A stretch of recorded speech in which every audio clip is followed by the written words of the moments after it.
ناظرین کرام آداب، میں Nadeem Farooqui Noble News channel کی جانب سے آپ کا خیر مقدم کرتا ہوں۔ ناظرین، آج ہمارے اسٹوڈیو میں ریاست کرناٹک کی ایک مشہور شخصیت الحاج حافظ محمد اکرام المعروف بابا جی ہمارے درمیان ہیں، جو بزم شاہین کے چیئرمین ہیں۔ میں آپ کا نوبل نیوز چینل میں خیر مقدم کرتا ہوں بابا جی صاحب۔ بہت بہت شکریہ آپ کا۔ میری خوش قسمتی ہے کہ میں آج نوبل نیوز چینل کے اسٹوڈیو میں ہوں۔ بدقسمتی یہ رہی کہ جب نوبل نیوز چینل شروع ہوا تھا تو میں اس موقع پر موجود نہیں تھا، میں دلی میں تھا۔ میری مبارکباد آپ کو، شبھ کامنائیں اور بہت بہت مبارکباد کہ آپ لوگوں نے نیوز چینل کے شروع کیا، چونکہ نارتھ میں بہت پہلے شروع ہو چکے تھے یہ نیوز چینل چھوٹے چھوٹے سوشل میڈیا کے، جو اردو کی ترقی کے لیے اور اردو کو کوریج کرنے کے لیے کام کر رہے تھے۔ میں ساؤتھ میں بڑی شدت سے اس چیز کا انتظار کر رہا تھا کہ یہاں بھی یہ چیز شروع ہونی چاہیے۔ الحمدللہ ہمارے تاج الدین صاحب نے اس کو شروع کیا، وہ بھی مبارکباد کے مستحق ہیں اور آپ حضرات بھی مبارکباد کے مستحق ہیں۔ میں آپ کو دل کی امیر گہرائی سے مبارکباد پیش کرتا ہوں اور دعا کہوں اللہ تعالیٰ سے کہ اللہ اس چینل کو دن دوگنی رات چوگنی ترقی دے اور خوب ترقیوں سے نوازے۔ اللہ نظر بد سے اور حاسدین کے حسد سے اس کو محفوظ فرمائے اور خوب خوب خوب ترقی دے۔ بابا جی، آپ اپنی بزم کی جانب سے مشاعرے کرواتے آئے ہیں اور مشاعروں کے سے جانے جاتے ہیں آپ مشاعروں کے تعلق سے، تو میں سوال کروں گا کہ اب تک آپ نے کتنے مشاعرے کروائے ہیں؟ دیکھیے، اب میں شروع سے جو پروگرام کرا رہا ہوں، پہلے تو مجھے اس چیز کا اندازہ نہیں تھا کہ بھئی یہ مشاعرے جو کراتے ہیں ان کی گنتی بھی رکھنی چاہیے، یا جو اخبارات کے اندر جو ہمارے آرٹیکل آتے ہیں یا نیوز آتی ہے یا ایڈورٹائزمنٹ آتا ہے اس کو بھی رکھنا چاہیے، یہ آگے بڑھ کر ڈاکومنٹ بنتے ہیں۔ مجھے اس کا اندازہ نہیں تھا، ورنہ میں اس کو بالکل محفوظ رکھتا ہوں۔ لیکن چونکہ اب جیسے جیسے وقت گزرتا جا رہا ہے اور لوگوں کو اس چیز کے اندر دلچسپی بڑھتی جا رہی ہے، تو میں نے تھوڑا بہت یہ کیا تو مجھے یاد آ رہا ہے، چونکہ ہم جو مشاعرے کرا رہے ہیں وہ اس میں لکھ دیتے ہیں کہ بھائی اب اتنے ہو گئے، تو تقریباً جو آل انڈیا لیول پر کرائے بڑے پروگرام کرائے وہ تقریباً 37 ہو چکے ہیں، اور 38واں جو ہے انشاءاللہ 20 نومبر کو انشاءاللہ آپ ہی کے قریب میں زمزم شادی محل میں ہو رہا ہے، جس میں آل انڈیا لیول کے شعراء کرام آ رہے ہیں۔ ہمارا جو مشاعروں کا یہ ہے، جو چھوٹے موٹی نشستیں ہوتی ہیں، جیسے دوست آ گئے، کوئی شاعر آ گئے ان کے اعزاز میں کی گئی، یا کوئی مہمان آ گئے ان کے اعزاز میں پروگرام کیا گیا، یہ چلتے پھرتے پروگرام کرتے ہیں۔ ان کی کوئی تعداد نہیں، کیونکہ وہ کبھی دن میں 2 بھی ہو جاتی ہیں، کبھی کبھی 2-4 بھی ہو جاتے ہیں۔ ہوتا ایسا ہے کہ ایک آپ نے دیکھا ہوگا کہ ایک معشوق اپنی عاشق اپنی معشوقہ کو جہاں کہیں بھی دیکھتا ہے بس وہ سوچتا ہے کہ وہ مجھے مل جائے، دیکھ لو ایک جھلک مل جائے۔ میرا بھی اردو سے اور شاعری سے ایسے تعلق ہے جیسا ایک محبوب کا ایک محبوبہ سے ہوتا ہے۔ مجھے 1-2 شاعر بھی اگر کہیں مل جائے، یہ ساتھ میں ہو یا سفر کر رہے ہوں، تو میں سوچتا ہوں کہ بس ان سے سن لیا جائے۔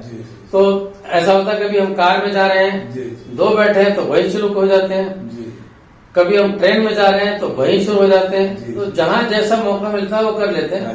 گھروں کے اندر، آفسوں کے اندر جہاں بھی ملتے ہیں میں پروگرام کر لیتا ہوں، لیکن جو مستقل یہ سے کیے جاتے ہیں وہ تقریباً 37 ہو چکے ہیں۔ یہاں بھی کیے ہیں اور دوسری جگہ بھی کیے ہیں، دوسری سٹیوں میں بھی کیے ہیں۔ تمل ناڈو کے ہمارے راحت ہیں، ان کی کتاب کا اجرا کیا، اس کے موقع پر بھی 1-2 مشاعرے ہوئے، چنئی میں بھی ہوا، میری طرف سے اسپانسر کیے گئے۔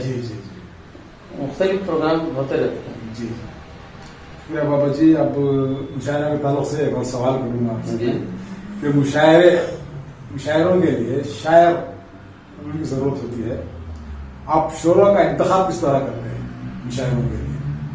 کیونکہ یہ کیا ایک بات ہے مشاعروں کے جو ہے مشاعروں کے بعد مشاعروں کی کامیابی بھی ایک اہم عنصر ہوتا ہے. جی جی. تو مشاعروں کو کامیاب بنانے کے لیے آپ شعراء کا انتخاب کس طرح کرتے ہیں؟ دیکھیے سب سے پہلی بات تو یہ ہے کہ میں زیادہ سے زیادہ جو نوجوان شاعر ہیں جی یا پرانے شاعر ہیں جن کو اسٹیج نہیں ملا ہے جی اور اچھے قابل ہیں, جی. پڑھنا جانتے ہیں, لکھنا جانتے ہیں اور سب چیزیں ان کی اچھی ہے, لیکن چونکہ ہر جگہ آپ دیکھتے ہیں کہ بھئی وہ تفرقہ بازی ہے, گٹ بازیاں ہیں, جی تو میں ان سب چیزوں کو ختم کرنا چاہتا ہوں. میں چاہتا ہوں کہ جو لوگ پڑھے لکھے ہیں, جن کے پاس کلام ہے, اللہ نے ان کو فن دیا ہے, ان کو باہر لانا چاہیے. تو ایسے لوگوں کو میری حد الامکان کوشش یہ ہوتی ہے کہ میں ان کو بذات خود سنوں, میں جا کے سنتا ہوں, جی سننے کے بعد میں ان کو بلاتا ہوں. جی یا پھر ایسا ہوتا ہے کہ بھئی کسی نے کہا کہ بھئی فلاں شاعر ایسے ہیں, تو میں ان کو پھر یوٹیوب پر سرچ کرتا ہوں, دیکھتا ہوں. جی. مجھے اچھا لگتا ہے. اچھا اس لیے لگنا چاہیے کہ ایک تو شاعری معیاری شاعری ہے جی جو اہل ذوق اور جو پڑھے لکھے دانشور حضرات ہیں ان تک محدود رہی ہے. ایک عوامی شاعری ہے جو عوام میں پڑھی جاتی ہے, جو اسٹیج کی شاعری ہوتی ہے, لوگ اس کو پسند کرتے ہیں. تو آج کل کا مزاج یہی بن گیا ہے کہ لوگ جو ہیں اسٹیج کی شاعری کو زیادہ پسند کرتے ہیں. تو میں جو پبلک کو پسند ہے میں وہ لوگوں تک پہنچانا چاہتا ہوں. جہاں تک میرا خیال ہے اسٹیج کی شاعری کے تعلق سے تو صرف ترنم کے سبب سے اسٹیج کی شاعری مشہور ہے. نہیں الحمدللہ آپ دیکھیں گے ہمارے جب بھی پروگرام ہوتے ہیں اس میں ترنم کے بھی ہوتے ہیں, تحت کے بھی ہوتے ہیں اور مزاح کے شاعر بھی ہوتے ہیں, شاعرات بھی ہوتے ہیں, سب ہوتے ہیں. ہمارے یہاں ایسی کسی چیز کی کوئی پابندی نہیں ہے کہ یہی ہوگا وہ نہیں ہوگا, اور کوئی طرح کی گٹ بندی یا بھائی آپ اسی شاعر کو ہمیشہ یہ کرتے ہیں یا اس کے کہنے پر چلتا ہے, ایسا نہیں. جو شاعر یہاں نہیں آیا وہ آئے گا. اور الحمدللہ آپ کو بتا تو بزم شاہین کا اسٹیج ایک ایسا اسٹیج بن چکا ہے کہ جو یہاں آتا ہے اللہ تعالیٰ اس کو پتہ نہیں کتنی بلندی تک لے کر جاتا ہے. یہ ان لوگوں کا یہ ہے یا میری خوش قسمتی ہے کہ یہاں آنے کے بعد وہ کافی مشہور ہو جاتے ہیں اور اچھے ہر آدمی چاہتے ہیں کہ بزم شاہین کے مشاعرے پڑھے جائیں اور ان میں شرکت کی جائے. تو جہاں تک میرا خیال ہے مشاعروں میں آپ نے کہا ہے کہ تحت اور ترنم کے دونوں شاعروں کو بلاتے ہیں. جی جی جی. اب تحت میں پڑھنے والے شعراء سے زیادہ ترنم میں پڑھنے والے شعراء کامیاب ہو جاتے ہیں مشاعروں میں. نہیں ایسا نہیں ہے. جو شاعر دیکھا گیا ہے ایسا, جس کے پاس کلام ہے وہ آپ دیکھیں گے. میں ابھی بتا دیتا ہوں آپ کو کہ ابھی ہمارے اس میں مشاعرہ ہوا تھا تقریباً 19 میں اگست میں یا اس سے پہلے. ہمارے اس کے تحت کے شاعر تھے عارف سیفی. آپ دیکھیے ان کو, جی انہوں صرف تحت میں ہی پڑھا ہے اور تحت میں وہ تحت کا مچایا ہے کہ آج یوٹیوب کے جو سوشل میڈیا کا استعمال کرنے والے ہیں ان کی ایک ایک شاعری ایک ایک شعر کو کوڈ کر کے مطلب وہ کیا بولتے ہیں اس کو ویڈیو بنا کر جو ہے. ان کا تعلق کہاں سے ہے؟ وہ حیدرآباد سے. تعلق تو ان کا امروہہ سے ہے لیکن حیدرآباد میں رہتے ہیں. تو میں نے دیکھا ہے. جی جی جی. ان کے اشعار کو لے کر یوٹیوبر جو ہیں سوشل میڈیا پر دھمال مچا رہے ہیں. وہ تحت میں پڑھنے والے ہیں. اسی طرح سے ہمارا ایک اور شاعر ہے, کیا نام, التمش طالب. جی وہ بھی تحت میں پڑھتے ہیں, ترنم میں پڑھتے ہیں. لیکن شاعر جو ہے اپنی بات اگر عوام تک پہنچا دے اور عوام کے دل میں وہ ہوتا جائے تو وہ کامیاب ہے. اس کے لیے ضروری نہیں کہ آواز ہو, کلام ہونا چاہیے.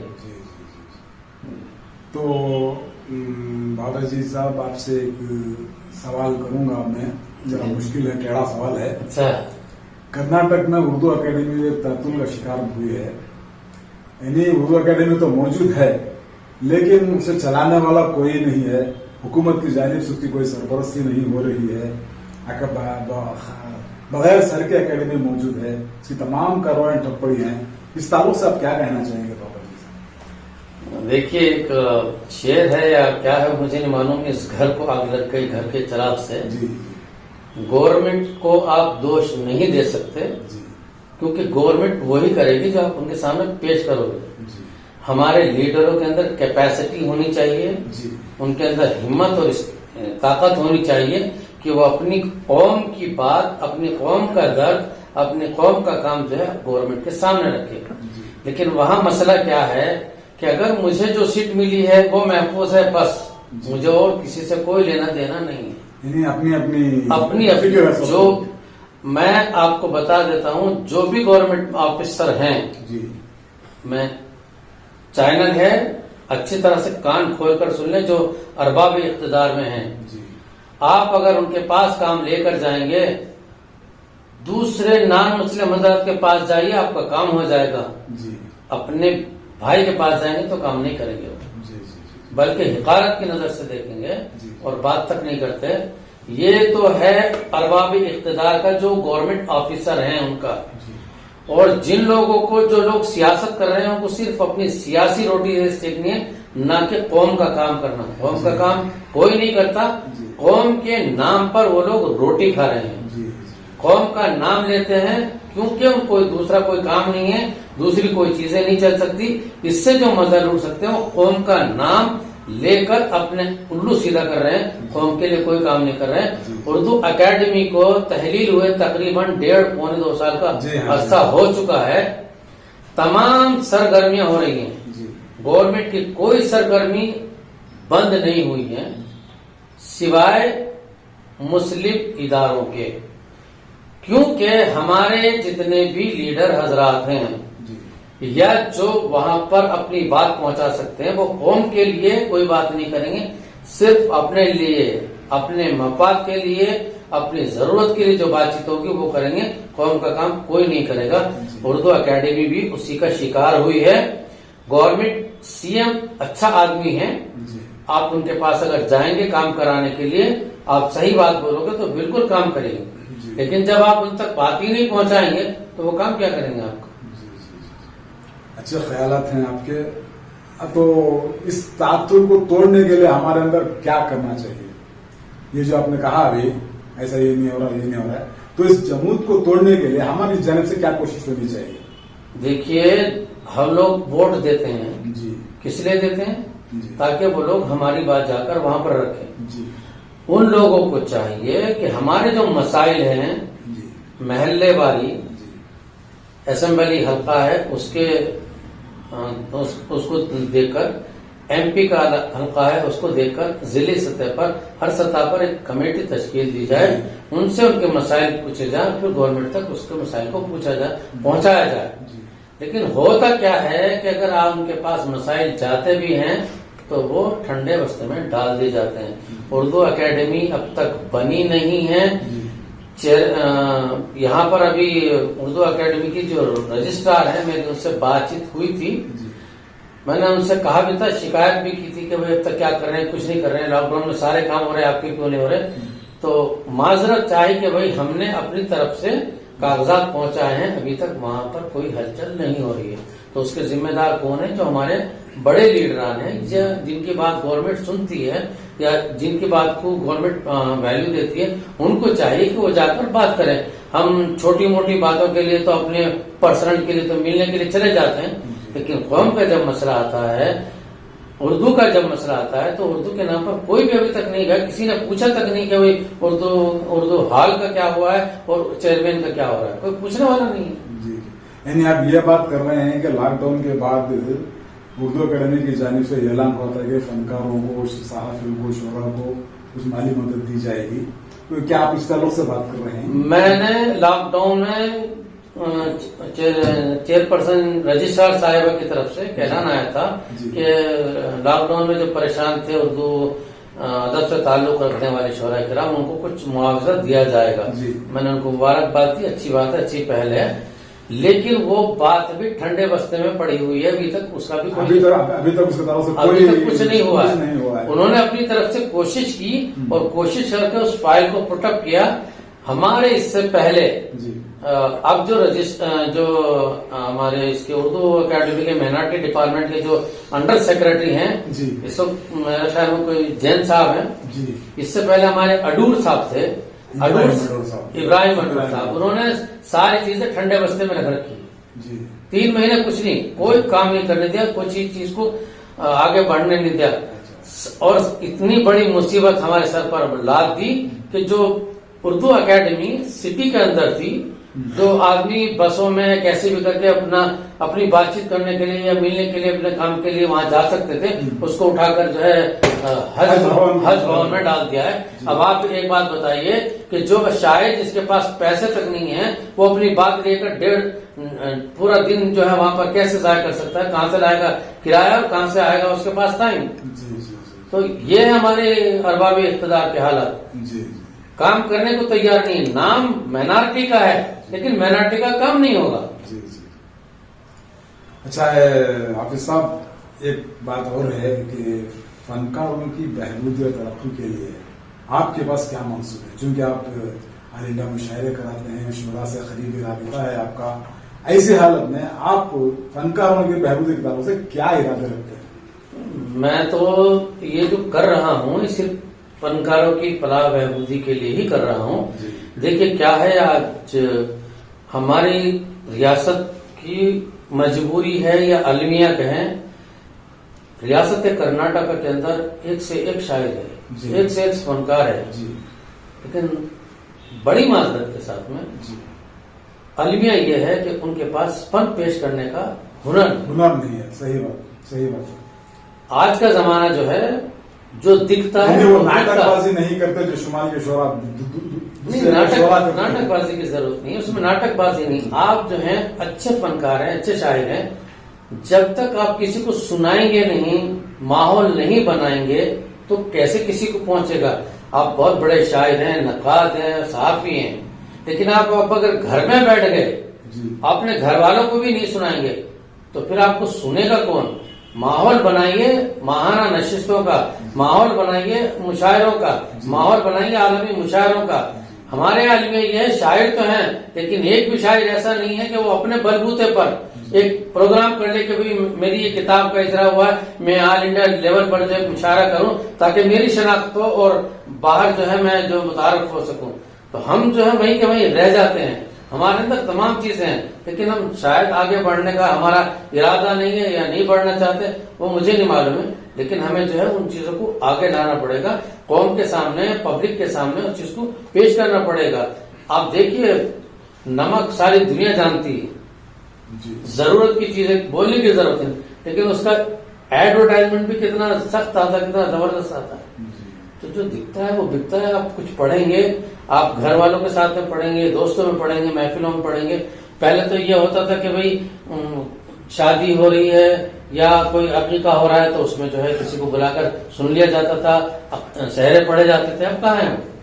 دراصل کئی مشاعروں میں نے دیکھا ہے کہ مقامی شعراء کو سامعین پڑھنے نہیں دیتے، اس لیے کہ وہ چاہتے ہیں کہ جو باہر سے شعراء ہیں صرف ان کو سنا جائے۔ تو ایسے موقع پر یقیناً ہمارے کرناٹک کے شعراء کی قدردانی نہیں ہوتی۔ آپ غلط کر رہے ہیں۔ آپ ہمارے مشاعرے میں آئیے، جتنی جنرل بات کی بات ہے، آپ ہمارے مشاعرے میں آئیے، جتنی پذیرائی ہمارے یہاں مقامی شعراء کی ہوتی ہے اتنی بیرونی کی بھی ہوتی ہے۔ بات یہ ہے جناب کہ آپ پہلے ماحول پیدا کیجئے کہ ہم عوام کو سنائیں تو ہمارے کو سننے کے لیے بے چین رہے ہو۔ ماحول بنانے کے لیے جو وہ لوگ کرتے ہیں، کچھ شعراء جو کرتے ہیں، نہیں ایسا لگتا ہے کہ جو ختموں پر گر جاتے ہیں۔ نہیں ایسا نہیں ہے۔ دیکھیے میں پھر وہی بتا رہا ہوں آپ کو، یہاں کی نشستوں کو آپ دیکھ لیجیے، نشست ہوگی تو جتنے شاعر ہیں وہی سامع ہیں، وہی شاعر ہے۔ یہ تو المیہ ہے اردو کا محترم۔ اب یہ بتائیے کہ جب آپ کے کلام کو کوئی سننے نہیں آئے گا اسے کیسے پتا چلے گا کہ آپ کیا کلام پڑھتے ہیں اور آپ کے پاس کون سا فن ہے، کتنی بڑی بڑی چیزیں آپ کے پاس ہیں، کتنا بڑا فن آپ کے پاس ہے۔ کیونکہ ماحول نہیں ہے، اس وجہ سے جو وہ لوگ اس چیز کو ہوٹ کرتے ہیں، کیونکہ وہ سوچتے ہیں کہ بھائی ان کے پاس کچھ نہیں ہوگا۔ جی، شاعر ہمارا شاعر ماشاءاللہ بہت اچھے طریقے سے انداز میں شعر کہتا ہے، لیکن وہ شعر کا مفہوم جو ہے ان کی سمجھ سے باہر چلا جاتا ہے، سمجھ سے اوپر چلا جاتا ہے۔ لیکن وہی کچھ ترنم میں جو ہے الفاظ اس کے بعد یہاں ماشاءاللہ اچھے ترنم والے شاعر ہیں اور جو تحت میں پڑھنے والے ہیں الفاظ سمجھ میں آتے ہیں۔ ایسا نہیں ہے کہ ان کے سر سے سمجھ میں آتا ہے، لیکن یہی مسئلہ تھوڑا یہی ہے کہ لوگوں کو ان کا کلام سن کر نہیں رہتے تو ان کو لگتا ہے کہ بھائی یہ تو ایسے ہی ہے، چلو اس کو چھوڑو، ان کو یوٹیوب پر سن رکھا ہے، ان کو فلاں پر سن رکھا ہے، ان کی یہ غزل پسند ہے، ان کی یہ شاعری پسند ہے، اسی وجہ سے ان لوگوں کو سننا پسند کرتے ہیں۔ خبرداری نہیں ہوتی ہے، وہ چیز پیدا کریں، اس کو بڑھائیں تاکہ زیادہ سے زیادہ پروگرام ہوتے رہیں۔ ابھی دیکھیے بنگلور شہر اتنا بڑا شہر ہے کہ اگر ایک شادی محل والا ایک مہینے میں ایک مشاعرہ کرے تو اس کو 3 سال لگ جائیں گے دوبارہ مشاعرہ کرنے میں۔ اتنے شادی محل ہمارے یہاں بنگلور میں ہیں، جی اتنے بڑے بڑے بلڈر ہمارے یہاں ہیں کہ اگر ایک بلڈر 1 سال میں کرے گا تو اس کا دوبارہ جو ہے پروگرام کرنے کا ٹائم جو ہے کئی سالوں میں آئے گا۔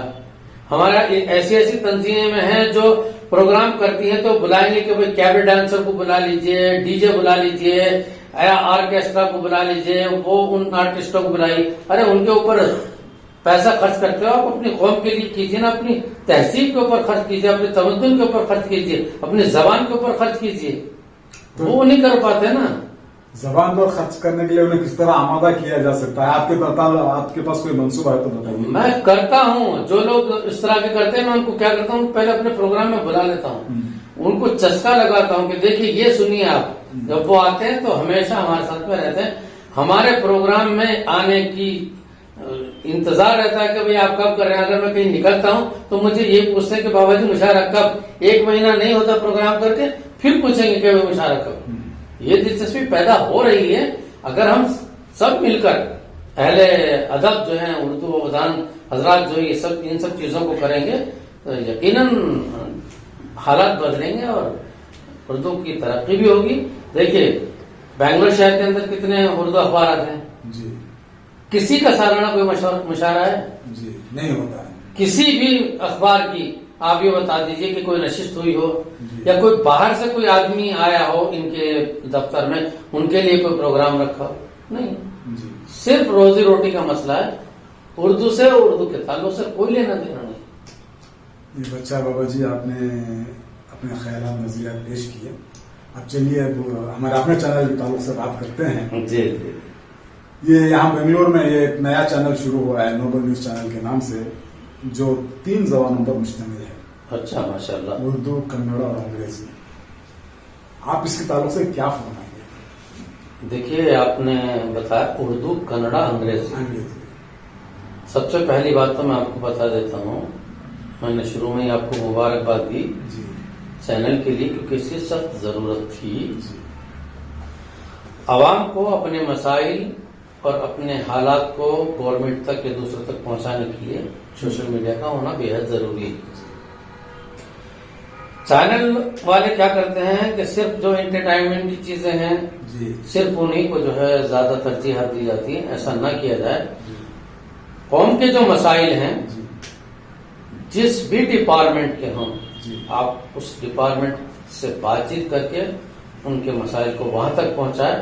اور سب سے پہلے میں آپ کو مبارکباد اس لیے دینا چاہتا ہوں کہ میرا ماننا ہے کہ آپ جہاں رہتے ہیں، جس جگہ رہتے ہیں، پہلے آپ اس جگہ کی قدر کیجیے، یعنی کہ ہماری کنڑا زبان جو ہے پہلے آپ نے اس کو ترجیح دی، اس کے لیے مبارکباد کے مستحق۔ دوسری بات یہ ہے کہ آپ نے اردو زبان کے لیے جو آپ نے چینل شروع کیا، یہ ہماری مادری زبان ہے ہماری اپنی، تو اس کے لیے بھی آپ مبارکباد کے مستحق ہیں کیونکہ وہ ہماری ترجمانی کرتی ہے، ہماری زبان۔